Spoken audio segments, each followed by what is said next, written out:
Hello and welcome to the Golf Mindset Mastery podcast. I'm really excited for today's guest. We've got an AimPoint instructor on. Looking forward to it. I heard a lot about it. Eager to learn more.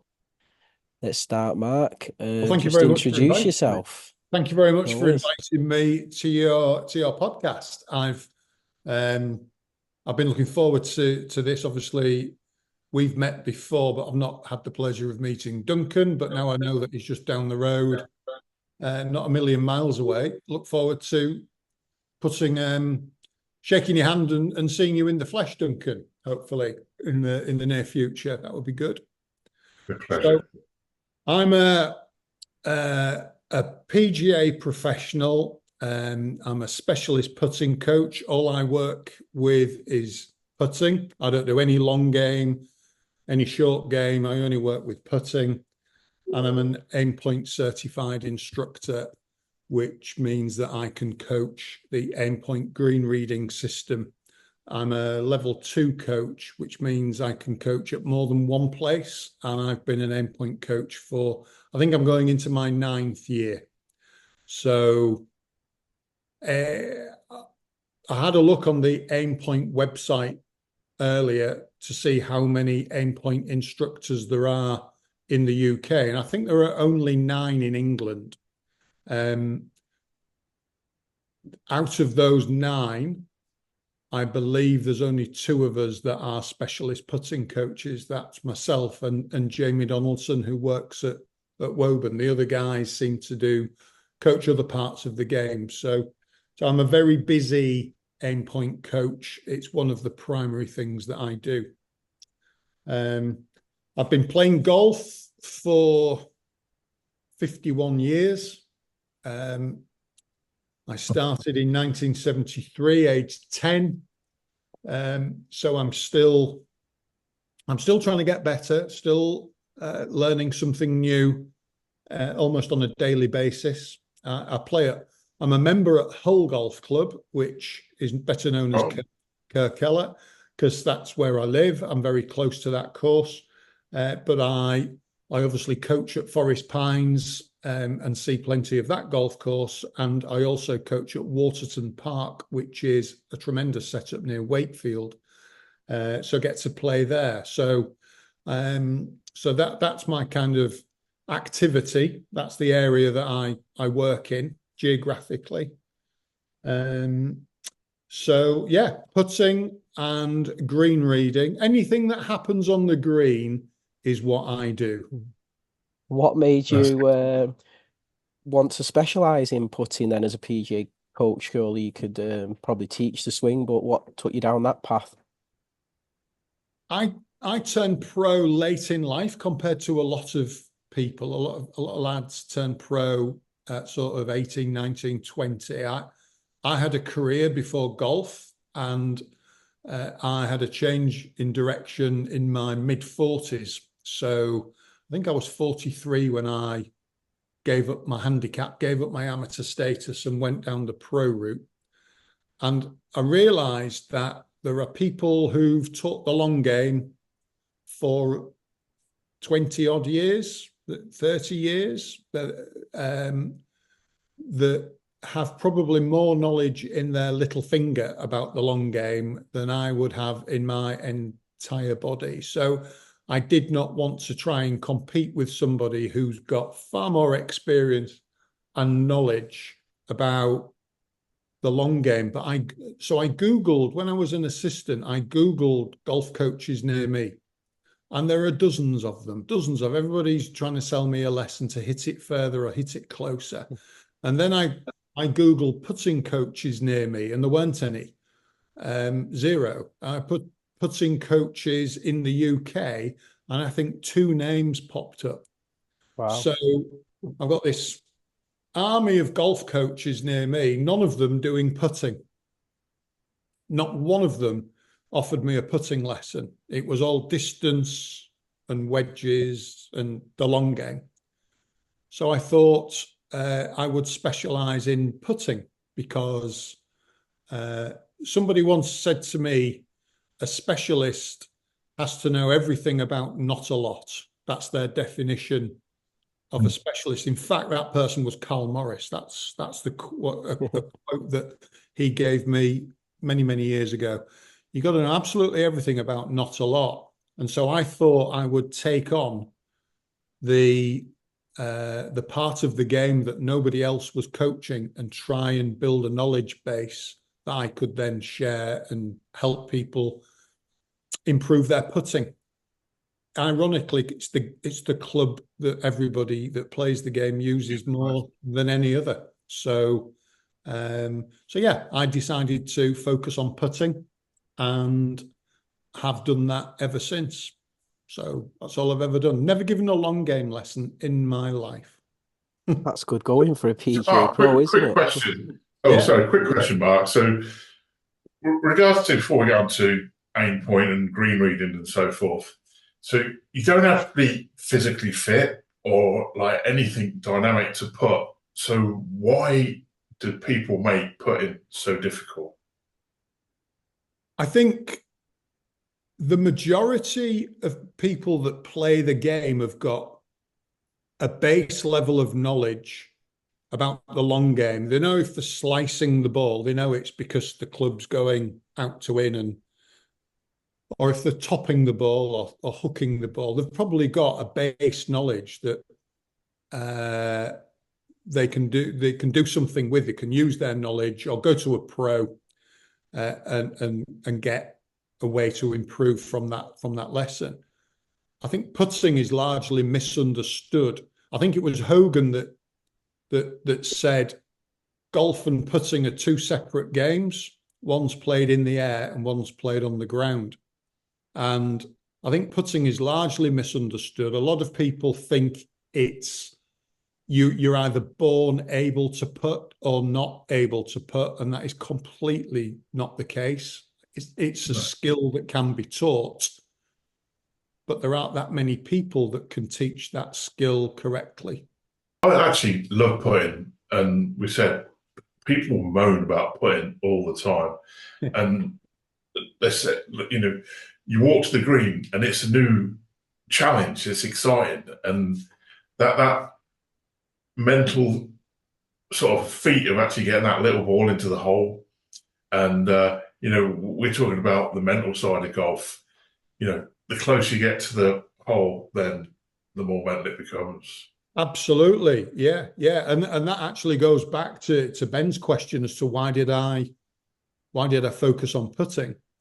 Because I like you, Ben, I went down the mind factor route with Carl and learned. It's like learning a new language when you spend time with that guy. And Yeah, it is. I think the closer to the hole you get, the more the mind game plays a part. And so that's how I got into coaching, was through being a mind factor coach. And then when I qualified, I wanted to be a putting coach because I thought I could use the skills that I got, that I'd learned from Carl, put those skills to good use on in the golf world, on the putting green. That's where it becomes more appropriate, more acute. Mark, I'm interested because I know Carl's opinion on this, but how does it make you feel if you're at an event with a lot of high skilled golfers, maybe a tour event, and you see on the morning of a round of professional golfing competition, players with lines out, with mirrors on the floor, with all these training aids on the morning of playing a competition? Is that overcomplicating putting, do you think?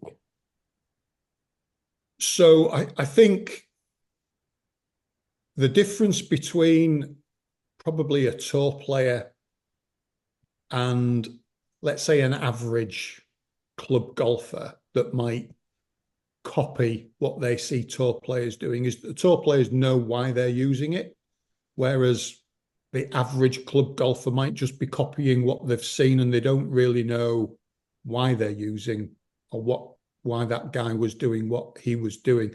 I think mirrors, I think everybody should have a putting mirror. I think it's I don't know a good player that doesn't have a putting mirror. checking your setup is vital to consistency. It's very easy to slip into bad habits, and your address position is the starting point of the putting stroke. So having a mirror down on the ground, checking your shoulder alignment, checking your eye position, checking your own putter alignment, I think is a good thing to do. Strings identify the start line. So I think there are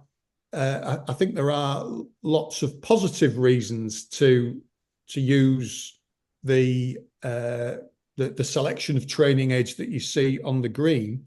But what I don't think helps is so much is, and whether I think you were talking about on the morning of a tournament, weren't you? Yeah. And probably what I'm going to say they wouldn't use on the morning of a tournament, or maybe they would, maybe they wouldn't. I don't know, but I think technology, some of the sensors that you can get these days that attach to a putter or that measure the putting stroke and measure the ball coming off the putter face. I think lots of technology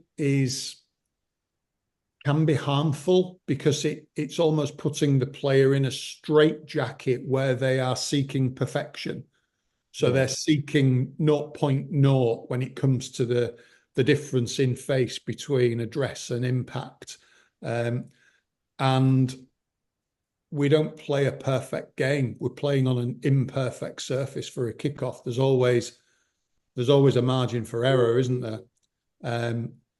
But yeah, I think you've got to be very, very careful with technology. It can overcomplicate. I think a lot of coaches, I don't know if they do it on purpose or unwittingly, but they overcomplicate the coaching of putting by using a lot of technology. There's so much data that these things throw out, which I don't know. I just think. I was just going to ask that, Mark. So you've got TrackMan for, the full game. Do you use Sam for your putting? No. So no, like you say, I've gone on a journey, Duncan. There was a time I had all this technology, but I decided to get rid of it because I'd rather.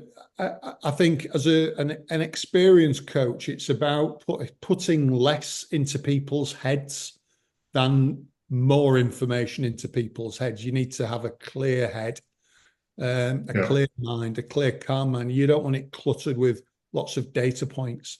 I used to have an indoor studio with lots of technology. I invested very heavily in technology, and there was a time that I thought that was the way to be. But I've changed my view on that, and I actually think indoor coaching.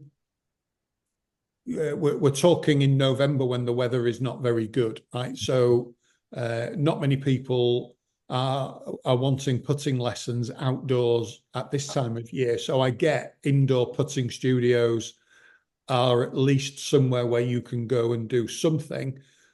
But I'd be very cautious and say to anybody who spends a lot of time putting indoors, don't expect to put the same outdoors as you do indoors. I just think the change of environment, spatial awareness, the elements, real grass as opposed to artificial surface, the shape of the green that you might put on indoors might be subconsciously aligning you better to the tire. I think it's the same with the long game as well. I don't think people play the same outdoors as they do indoors. Well, I've just had a thought actually when you said that, and I thought indoors as well when you haven't got the randomness of the ball on grass. Yeah. With the mind factor stuff that we teach, you could be training false acceptance because you're used to the ball rolling perfectly on that carpet or on that mat. Therefore, when you do go on grass and you do get bobbles and the 3 foot, the say the 4 foot putt that can roll on the same line every time on a mat doesn't happen outside, No, that can then just quite damage. That can damage you more than help. I think you're right. I think you're right. Don't get me wrong. I think there is a place to do some coaching indoors. You can definitely practice routine, for example. You can go through your routine. You can practice your setup, building your structure, making sure, trying to get perfectionistic and professional about your setup. Everything that you do before hitting the putt is in your control. So bringing some consistency to that is good. But the actual outcome of the putt, I think, is it would be different outside on a putting green to indoors in a warm room with a cup of coffee by your side. It's See, brilliant. I think, Mark, is putting is an art form. Putting is, you can do it. It's a simple task. And I always remember Cameron Strachan, he came out with this thing, gain control by giving up control. I think I'm going to just disagree with you on that one. I don't think it is an art. I think it is a skill that can be taught. Yeah. And then once that skill has developed, once you plant the seed of good technique into somebody's head and you coach them with the appropriate drills to develop that technique for that to become, let's say, their default setting, that's when you might think it then becomes it's what they do automatically. But nobody's born a good putter. I really don't believe that anybody is born a good putter. I don't believe anybody's born a bad putter either. Yeah. I think everybody can be taught. So yeah, I don't think it's I don't think it's I don't think it's a skill you're born with, and therefore you can either do it as an art or not, Yeah. if you know what I mean. There's plenty of evidence that we're probably going to talk about later in the podcast about golfers who have been able to jump from 150th in the world to the top 10 in putting stats by simply changing the way they read a green, perhaps. So, Well, you yeah, know. I wouldn't know. I wouldn't know. So let's go back to, you say, 9 years ago, Mark. Okay. What happened with you then deciding to want to teach AimPoint? So there I was working away in my indoor studio, measuring everything, filling people's heads with statistics and data, and being very technical. But people would say to me, so I could teach technique indoors, and then hopefully that would translate to a good technique outdoors. But then when you're outdoors, people would say to me, so how do you read greens? And I would say, this is how I do it. And I would explain to them what I'd been taught ever since being that 10-year-old lad at Hull, being taught how to read greens. And I don't really want to relive what I used to say, because it'll keep me awake tonight. The amount of bad lessons I will have given on green reading. I just hope people don't come back for refunds. So the missing link in my armory was green reading, because I was not a very good green reader. In fact, I was quite poor at reading greens. I thought I was an average to poor putter. Actually, I wasn't. I was an okay putter, quite a good putter, but I was a really poor green reader. And I only found that out when I learned AimPoint, which made me realize how poor my eyes were and my technique was for reading greens. So I contacted I contacted AimPoint in the States and asked, how do I become, this is more than 9 years ago, this must be 12 or 13 years ago.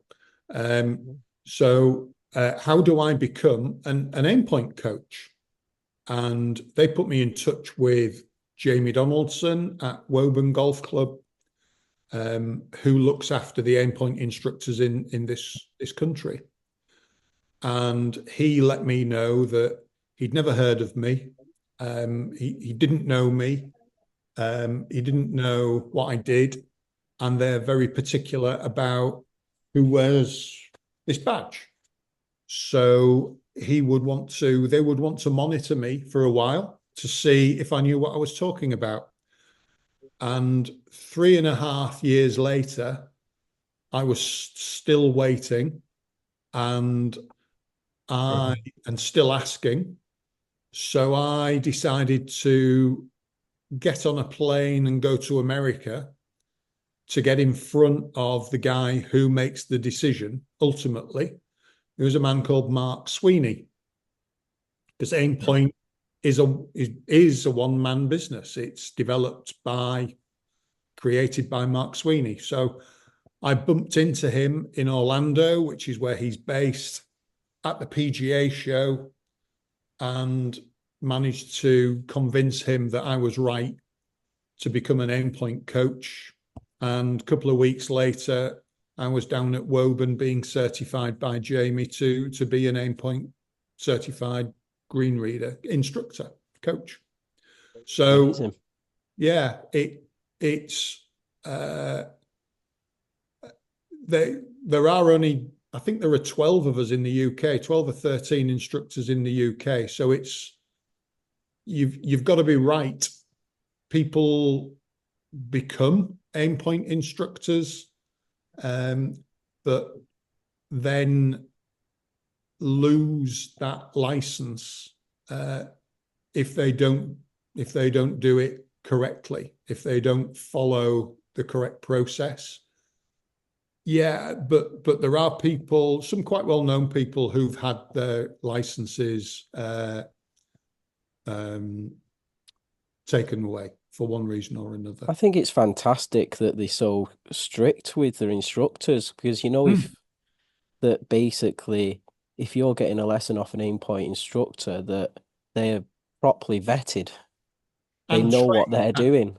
Yeah, and have kept up to date with their training, which is a prerequisite that you've got. There's a contract, when you become an AimPoint coach, there is a contract that specifies the do's and the don'ts, what you can, what you can't do, etc., etc. And one of the big things is you've got to attend regular training to keep up to date with the developments that Mark Sweeney comes up with to the system. So you should be able to go to any AimPoint coach and get the same information from any coach in the country, delivered in the same way. But obviously everybody's an individual, so you have to adapt the lesson to the person or the people in front of you. But the information should be delivered consistently from every AimPoint coach, and that can only happen if you go to your annual training conferences, AimPoint instructors conferences. I do the old plumb bobbing. So I've done it for ages for all my golfing things. So you walk onto the green, look at the low points, look at the high points, and sort of work it out for yourself. And for me, it's been quite successful. So I know how AimPoint works, but would you totally dismiss plumb bobbing and say AimPoint's the way to go? Well, I think only you can be the judge of that. I've never used plumb bobbing, so I don't want to comment on something that I don't understand, because I don't know how it can work. But what I can do is, here's an offer. I'll teach you AimPoint, and if you feel that it's not better than the technique, or more accurate, or quicker, or simpler and more effective than the technique that you're using, you will not pay a penny for it. So, and that's basically what I say to everybody that comes and learns. Whatever you're doing at the moment, benchmark AimPoint against what you're doing at the moment. And if you don't think you're going to be a better player at the end of the lesson, I'll give you a refund. And I've 9 years, I've never given anybody a penny back. So I actually understand the concept, and I understand like using the fingers depend on the speed of the greens. Yeah. And I'll talk to Ben about this. I could stand on a 2-in-1 slope and I couldn't feel. So can you just explain how you actually understand the slope as you're standing there? So the reads are all based on, as you've described, on percentage, not degrees, but percentages of slope. So the first part of the lesson is you getting used to recognizing different slope values. And some people, because everybody's an individual, some people are more in tune with their feel of slope than others.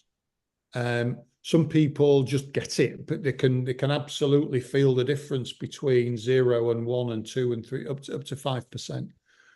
Others struggle. I struggled when I first was taught it, and some people feel the slopes. Let's say you've got a right to left breaking putt, but some people feel the slopes in one orientation better than the other. So they might feel left to righters better than they do right to lefters. So if you've got a right to left breaking putt, that might be a bit more of a challenge for you.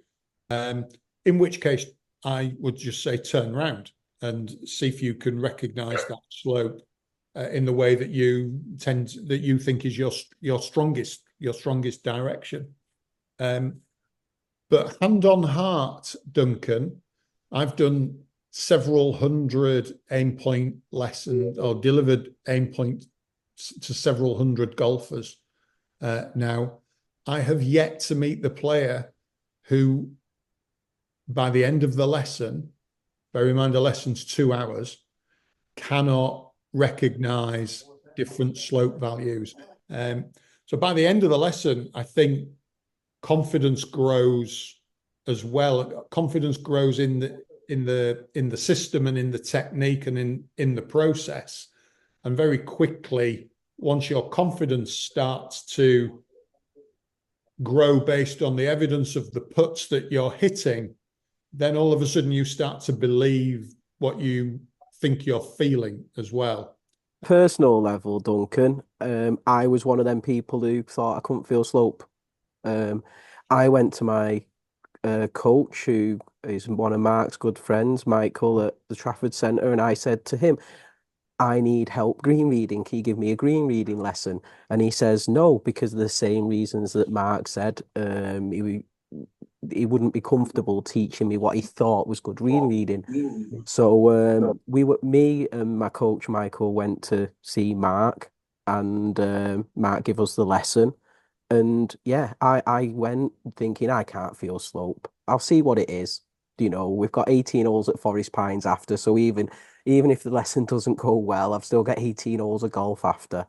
I reckon, because we first put them discs on the floor, 1 to 5, and we went, so we felt right to left first, turned around, felt left to right. I might have done that just twice and I could feel the slope. It's not something that adults, I'm saying adults, AimPoint works for 8-year-olds up, really. But it's not something that you really have done in your life as you're walking around the world on a daily basis. You don't stop and think, oh, I'm on a such and such slope here, or this is going left to right, or I reckon this is a 3% right to left. It's not something that you do. So when you learn AimPoint, that's probably the first time that you're bringing the focus of your attention to what you're feeling. So that's a new thing. And again, it's a skill. That is the skill that everybody needs to get reasonably competent at to get the most out of the AimPoint system. You need to be able to reach a point where you can accurately predict the slope that you're stood on. And that, nothing in life is guaranteed, but yeah, I say I'm yet to find the person that can't do that. So I'm sure you won't be the first, Duncan. So now it's competition time. Spurt Golf have engineered and patented the world's best golf strike mat. Designed for perfection, it provides a stable lie for solid contact, ensuring minimal friction for a smooth, uninterrupted swing. The Spurt Golf mat protects the course you love, as Spurt mats are the closest thing to playing on grass. The teeth grip securely to the turf, mimicking the feel of grass while being designed to sit low to the surface. This helps protect the grass from divots. Additionally, the spikes aerate the course without causing damage. Traditional mats are usually too thin, or often sit too high, leading to unstable strikes as the mats move when they hit. In contrast, the Spurt Golf mat remains firmly in place, allowing for a consistent and solid strike every time. While standard mats prevent divots, the Spurt mat not only protects against them, but also contributes to aerating the course in that area. Standard mats can undermine confidence, but the Spurt mat installs confidence by providing a solid strike with every swing. Ultimately, while standard mats don't replace the experience of hitting off grass, the Spurt mat comes to the closest thing to that authentic grass feel. Personally, this is my second season using a Spurt mat. I bought one at the start of last year, and personally, it is the best mat I've ever used. I've tried all the mats, the big plastic ones, the big rubber square ones that are heavy to carry around, them little launch pad plastic things, and it really knocked my confidence when playing in winter. I really didn't like hitting off them. So I started taking the ball to the rough on the side, but on my course that was just blocking me out with trees. I really wasn't enjoying winter golf, and then I discovered the Spurt mat. I bought it, and now I've got no issues playing golf every week in the winter. I absolutely love it. I've got the bag with it, therefore it's not making me bag dirty at the side, because after I've hit it, I just slide it in the bag and walk with it. It's very lightweight, and personally, I just think it is the best mat you can get. So the competition is, once we reach 50 reviews on Spotify, we will then randomly select a winner, and you will receive a Spurt Short Power Golf mat with the carry bag. Therefore, you're getting an excellent prize for this winter.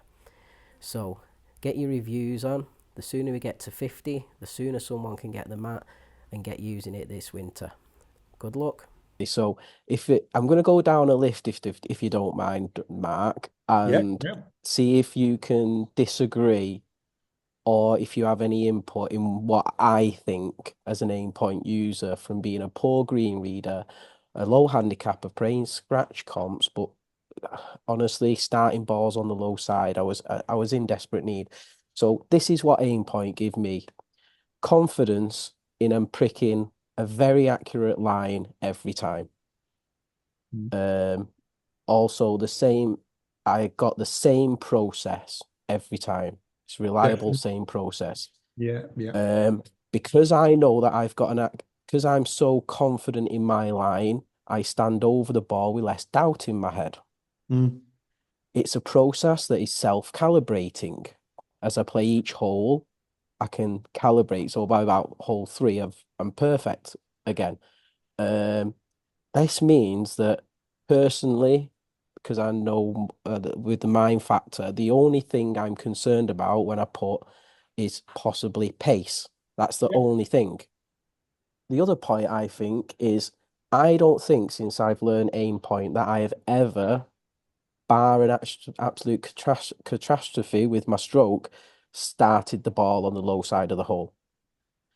The more you do it, the better you get. and it's the only green reading method that you can practice at home I think it's the with. only green reading method.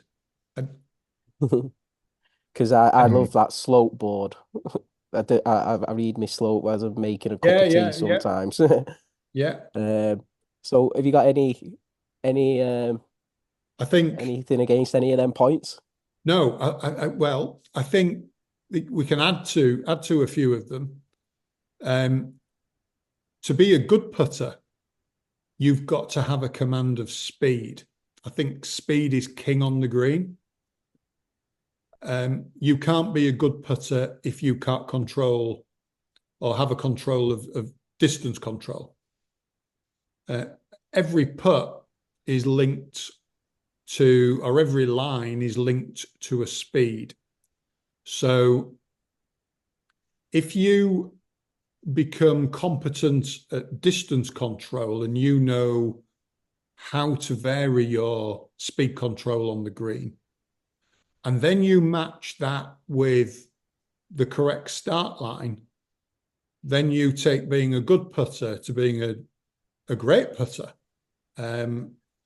And if you use a process and a routine that serves a purpose, that's useful, that's not too long and drawn out, that's not wasting time, that's not asking yourself questions that aren't really relevant, and you have a consistency of process built into your green reading, then what AimPoint also does, in identifying the correct line, you're going through a set process. So you're building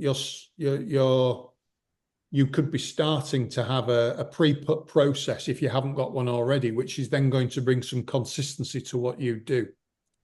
And I think if you don't have a consistent process that serves a purpose, then you can't expect the outcome to be consistent.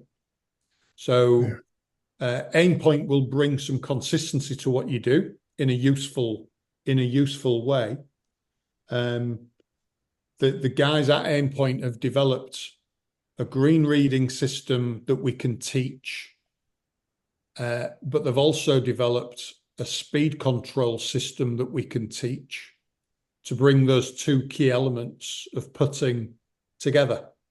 And so not only can we teach you how to identify the correct line, we can teach you what you need to do if this putt is a 10-foot, 20-foot, 30-foot putt, in terms of how you vary your speed control, how you vary your distance control, what you actually need to do to get good at that. So it's the complete package. It's not just a green reading system. It's really the complete putting solution.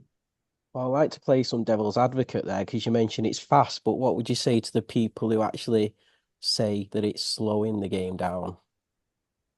If anybody is taking, so okay, let's think of a short putt. Let's say inside, I don't know, 5-6 foot putt. If you're taking more than 3 or 4 seconds to read that using AimPoint, you're not doing it right. The longest putt, you would easily get that done in 30 to 40 seconds. You need to walk maximum 2/3 of the length of the putt. So if you've got a 30-foot putt, you're walking 20 feet, which is what's that? 7 paces. How long does it take you to walk 7 paces? I listened to something the other day where the guys at AimPoint were talking about how long AimPoint takes compared to how long a traditional read takes. And they actually measured how many footsteps people, I don't know if either of you have listened to this. Yeah, I've heard that. Measured, they measured how many footsteps people took to do an AimPoint read. I think it was a 10-foot putt they were talking about. compared to a traditional read. And the traditional read, they took 39 paces. And the AimPoint read will have been, well, a 10-foot putt, probably half a dozen paces. So you're walking 30 something steps further doing a traditional read, getting down behind the ball, then going around the other side and having a look, then walking back. That takes a lot longer than walking the length of the putt, 2/3 of the length of the putt using AimPoint. So AimPoint, when done correctly, is quick, efficient, and is the quickest way of reading greens. If people are taking longer than 40 seconds on a really long putt, they're not using AimPoint. They're using a feel-based read that they've either been taught by somebody that doesn't know what they're talking about, or they just kind of made it up themselves. They're not using the AimPoint method. Well, I think there's a lot of people doing that because I play a lot of scratch comps and there's a lot of golfers using AimPoint. But the lower your handicap, the more people I think you see using AimPoint. Yeah, I'd agree with And I see a lot of people not doing it correctly. And if they're in my group, I'll say, "Oh, you use AimPoint. Have you had the lesson?" The answer's always no. So I that. want to know, what damage are they doing? Well, they're not helping themselves. Why would you, why, if you're a good player, and golf obviously means a lot to you, golf means a lot to everybody that plays the game, but if you're an elite amateur and you've got aspirations to, I don't know, play county golf or national golf or turn pro, the game of golf matters. So why would you cut corners on the green reading system and not go and learn it properly? I don't know. I can't understand why, when you've got over 60 to 65%, I'm told now, of players on the PGA Tour, players or caddies, are using AimPoint every week. It is the most used golf system in the history of golf. So just think about that. I heard this the other day. In the history of golf, AimPoint is the system that is used by more players, of the world's best players. Yeah. And that's available to amateurs in exactly the same way. Every amateur can use the exact same system as Scotty Scheffler and his caddy do. So there's no reason why you couldn't be as good a green reader as those guys if you use the same system. It really is. That's a fact. So I can't understand why people are forming a queue outside my door to learn this. And it baffles me and it frustrates me. And some people try and get everything off the internet. I can absolutely tell you there is nothing on YouTube that is right or correct when it comes to AimPoint. There are lots of people that are saying, "Oh, this is how you do AimPoint, and that's how you learn AimPoint." And I've watched loads of them, and all the AimPoint instructors that I talk to, and I know Mark Sweeney himself has watched, I think he must have watched everything on YouTube that's got AimPoint in it. And he says there isn't one where it's correct. So people, if they want to learn it, they should learn it from a certified instructor that actually knows how it works and why it works. So, and answer all the questions that you would inevitably have during the course of the 2-hour lesson. So it is quick, Ben. I think you'll find you've probably found it's speeded you up on the. Absolutely. I still do it the exact way you taught me. I've added no bells, no whistles.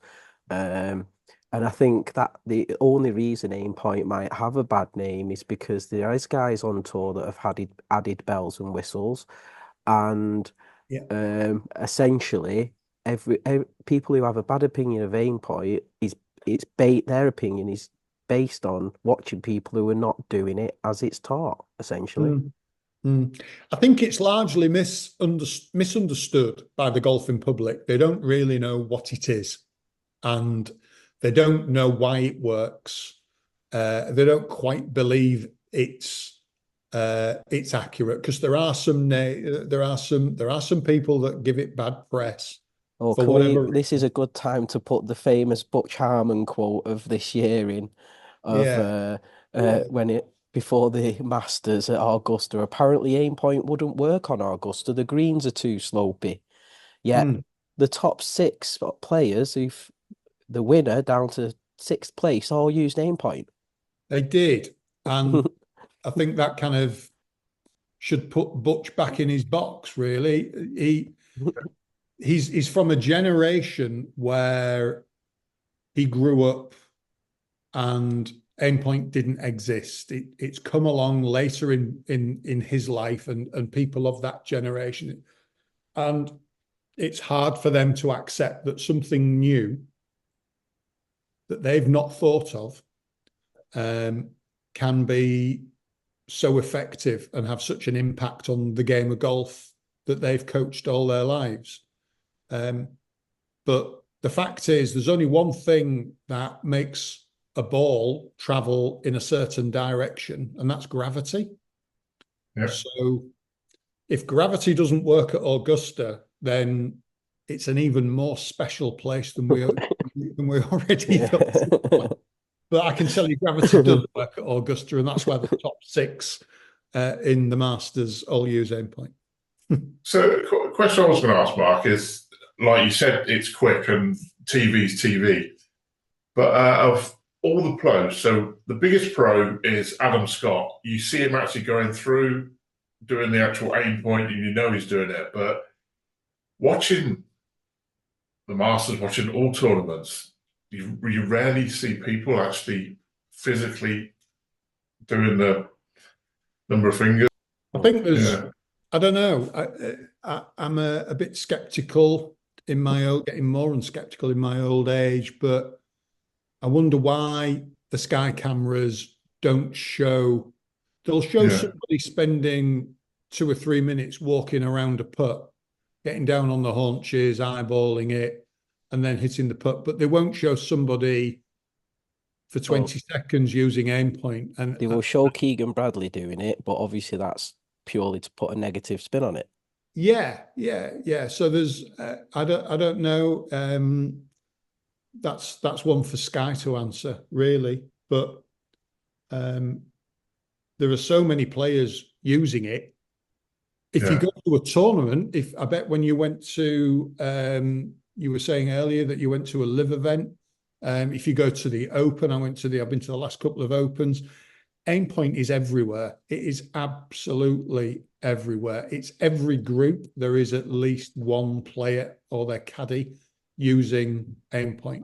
So, well, in fact, Mark Sweeney told me there's 65% of guys on the PGA Tour using AimPoint. So if you're not using AimPoint, you're actually in the minority now. It seems to be the go-to way to read greens on the tour. So if it works for the best players in the world, then why wouldn't every amateur want to copy what the best players in the world do? That's the question I was going to ask. So majority of people are like double figure handicaps. So not everybody's scratched and so forth. So it'll work for everybody, no matter what standard of golf. I've taught juniors from the age of 8 through to seniors in their, I'm guessing, late 70s, maybe even early 80s. So from very delicate, small, thin fingers, short arms, to arthritic fingers, and everything in between. I've taught beginners to the game, a 45 handicap beginner, through to DP World Tour, DP World Tour winners, and everybody gets the same. Everybody gets the same advice. Everybody gets the same system, and everybody leaves that lesson putting better than when they arrived. So I love teaching AimPoint because I know when somebody turns up for an AimPoint lesson, and I know we're going to become, a lot of my best friends are actually people that I've taught. You become good, you become good friends with people that you coach in this game. And yeah, I'm, for anybody that knows me, they'll know I'm not a big shout about myself person, but I'm really proud that AimPoint lessons, I can put my hand on my heart and say, there's, in everybody that I've taught, I have never met somebody leave the green not putting better than when they started. It just seems to give people so much less to think about and more time then to focus on speed. So the line is established really quickly. They know where the start line is. That's it, done. Job done. And then all they've got to focus on is how hard do I want to hit this putt. So yeah. Yeah. I'm a bit conscious of time, Mark. So have you got anything else to add, Mark, such as how can people get in contact with you, your socials, etc.? Yeah, so you can find me. My website is markbentleygolf.co.uk. All my socials are Mark Bentley Golf. You can find me on Instagram, Facebook, Twitter, or X, and LinkedIn. And I just thought it's probably worth just rattling off some names of guys that trust this system on a regular basis to read putts. You've mentioned Aberg, Sam Burns, Victor Hovland, Adam Scott, Fleetwood, Scotty Scheffler, Dustin Johnson, Cameron Smith, Keegan Bradley, Max Homer, Justin Rose, Alex Fitzpatrick, Colin Morikawa, Justin Thomas, Lydia Ko, Lilia Vu, Webb Simpson, Zalatoris, Ben Arn, and Tom Kim. And they were just some names that came to me as I thought to right now, and many more. Shortly after using AimPoint, Adam Scott become the world number one, didn't he? He did. And there's actually some podcasts being done by the guys at AimPoint. Mark Sweeney is doing a podcast now. So maybe you could include the link to that. Yeah, no worries. It's called AimPoint Official. It's usually got Mark Sweeney, Jamie Donaldson, and who's the other guy? Gareth McShay in Ireland. Yeah, it's a good listen. Recommend it. Yeah, they've just started doing that, and I think that will dispel a lot of myths that people might have about AimPoint. There's a lot of people talk a lot of rubbish about AimPoint, so what they're trying to do is give you it from the horse's mouth. So, yeah, as you say, a good listen. And Mark, I'm looking forward to coming to see you, and I'll be a convert, and we'll report back on a future podcast how my experience went. Definitely, that would be good. That would be good. So we'll have another chat together after you've been to Forest Pines and learnt the system, and then you'll be able to tell Ben when you see him the latest version. He needs a refresher. Thanks for your time, Mark, and all the best. Okay, thank you. Thanks for having me on the podcast. Thank you very much indeed. Okay, cheers. Thank you. Bye for now. Well, I'd just like to again thank Mark for coming on the podcast. I found that very interesting. What did you think of that, Dunk? Very impressed and really looking forward to actually going and meeting Mark in person and learning about AimPoint. See if it affects my game and my ability to read greens, and as we all want, to put better. Now, do you think that it would actually help your game? Did you think that Mark told you enough there to think that he could even better your already useful plumb bobbing? It's opened up my eyes. As you know, a lot of the conversation on the way through, people are skeptical. I always thought that I couldn't feel the difference in slopes, even just walking down the green. But Mark ensured that with a couple of hours, we'll walk around or work out how to actually implement and actually feel the different levels of slope in the green. I genuinely believe that in that 2 hour lesson, you can turn from a poor green reader to an excellent green reader in just 2 hours. I was a skeptic, but I was in desperate need of being able to read greens better because it was really harming my performance, and it was a major thing stopping me getting down to scratch. So three putts reduced simply because most three putts might have been because I was starting the ball on the low side of the hole, so the ball's always moving away from the hole. But with AimPoint, I'm always starting it on the high side, so the ball is always going to be moving towards the hole. So my second putt has all of a sudden just become a lot closer. So I am pro AimPoint, and I'm glad you enjoyed it, Duncan. It works on tour. The best players in the world are using it. Any anyone can learn AimPoint, and I just don't see a negative for doing it. For the cost of the lesson, it's probably going to be probably for what it is, the best lesson you'll have in golf for what it costs.